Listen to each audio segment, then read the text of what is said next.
I would say for 90% of our kids, this is brand new to them. This is the first time they're really being introduced to the trades. But what I just even found walking around as the kids are doing the hands-on, that's when those conversations start to happen, those individual conversations with kids that are curious about the trades, and they ask questions about what routes they might want to go, which then allows us to sort of give them information about the programs we offer in our district and about other programs or opportunities that are out there.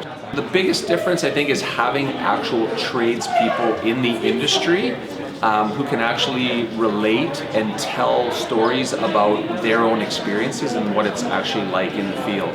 Because what we find is that the trades tend to be a bit of a forgotten industry for a lot of our students, and it's also a four-year degree, just like a doctor or a teacher. It's just a different route and a different approach.